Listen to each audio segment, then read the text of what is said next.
जय हिंद दोस्तों, income tax act 1961 अब नहीं रहा। आपको पता होगा 31 मार्च 2026 इसकी लास्ट तारीख है। इसके बाद में क्या आपको टैक्स नहीं देना पड़ेगा? बिल्कुल देना पड़ेगा। पहले भी कमाई होती थी तो टैक्स देना पड़ता था, अब भी कमाई होगी तो टैक्स देना पड़ेगा। लेकिन अब आपको इनकम टैक्स एक्ट 2025 के हिसाब से टैक्स देना पड़ेगा, जो आपका 1 अप्रैल 2026 से लागू हो जाएगा। तो दोस्तों आज आपको बताने वाले हैं कि कौन कौन से ऐसे नए रूल, नए चेंजेस आए हैं जो इस इनकम टैक्स एक्ट 2025 के कारण आपको प्रभावित कर सकते हैं, आपको चेंज होने को देखने को मिलने वाले हैं। सबसे पहला चेंज तो आया है, आपको पता होगा पिछले साल तक आप लोगों को financial year, assessment year, previous year इसके झंझट में ही पड़े रहते हो। वो बोलता है कि सर मुझे 23-24 की आईटीआर भेज दो, फिर सामने वाला पूछेगा 23-24 फाइनेंशियल ईयर चाहिए या असेसमेंट ईयर चाहिए। लेकिन अब ऐसा नहीं रहने वाला है। 1 अप्रैल 2026 से 31/3/2027 वाला जो साल होगा, ये दोस्तों 26-27 तो होगा, लेकिन ये ना तो फाइनेंशियल ईयर होगा ना ही असेसमेंट ईयर होगा, ये टैक्स ईयर होगा।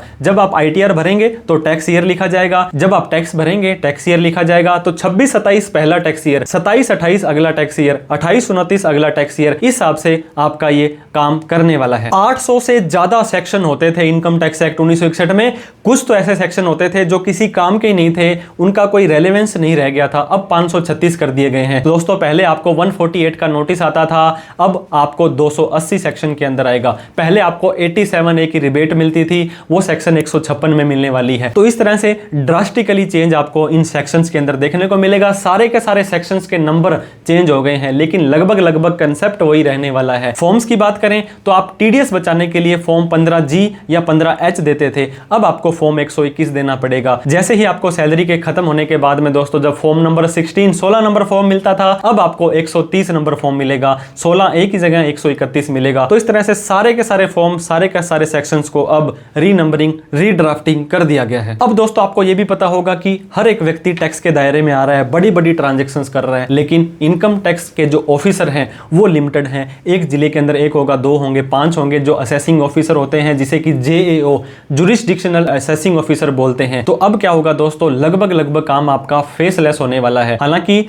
लॉकडाउन के बाद ही सारा काम फेसलेस होने लग गया था। आपको CPC के लेवल पर कुछ करना है, आपको अपील के लेवल पर कुछ करना है, तो आपको ऑनलाइन ही नोटिस आएगा, ऑनलाइन ही उसका जवाब देना है। अगर आपके पास प्रॉपर डॉक्यूमेंट होंगे तो आपको किसी भी तरह की 1 भी रुपए की रिश्वत देने की जरूरत नहीं पड़ेगी। टीडीएस की बात करें, अगर आपकी एफडी थी बैंक में तो दोस्तों आपको भी सेक्शन 194A के अंदर टीडीएस करता था, डिविडेंड का 194 में करता था। इसके अलावा professional fees 194C, D, DA, J, JB, बहुत तरह के सेक्शंस होते थे दोस्तों। अब आपका जो 192 के अंदर जो सैलरी का टीडीएस था वो 392 हो गया, बाकी सारे के सारे 393, 393 के अंदर अब यहाँ पे टेबल का यूज किया गया है दोस्तों। सारे के सारे सेक्शन 393 में जाएंगे, लेकिन table serial number 1, serial number 2, serial number 3 according to us दोस्तों ये थोड़ा सा पेचीदापन और थोड़ा सा टिपिकल हो गया है, लेकिन इन फ्यूचर के अंदर ये देखने वाली बात रहेगी कि इसको सुधार किया जाना चाहिए कि नहीं। बड़ी आसानी से इसको समझ आ जाना चाहिए था। जैसे 194D बोला तो इंश्योरेंस है, 194G बोला तो कमीशन है। ये चीजें अब थोड़ी सी यहाँ पे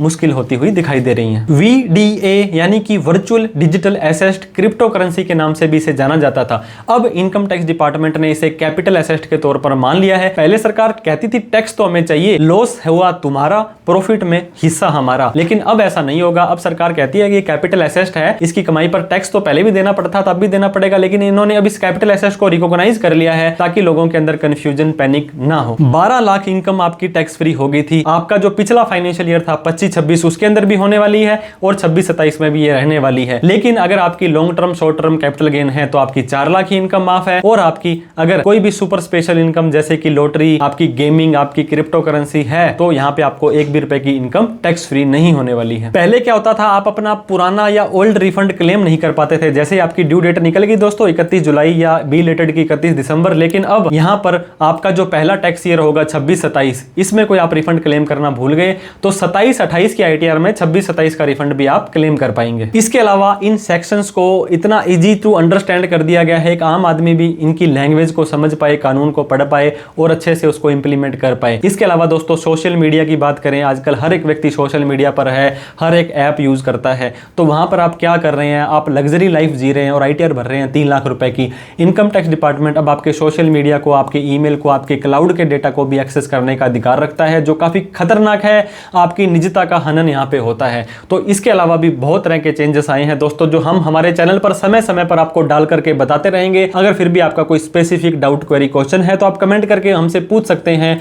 और दोस्तों इन फ्यूचर में आपको बढ़िया ही अच्छी अच्छी इंफॉर्मेटिव वीडियो हमारे इस चैनल पर मिलती रहेगी। अभी तक हमें सब्सक्राइब नहीं किया है तो सब्सक्राइब कर लें, ताकि आपका कोई भी कंटेंट है मिस ना हो। वीडियो अच्छी लगी हो तो लाइक करें, कोई डाउट, क्वेरी, क्वेश्चन हो तो कमेंट करें। Thank you so much for watching this video. जय हिंद, जय भारत।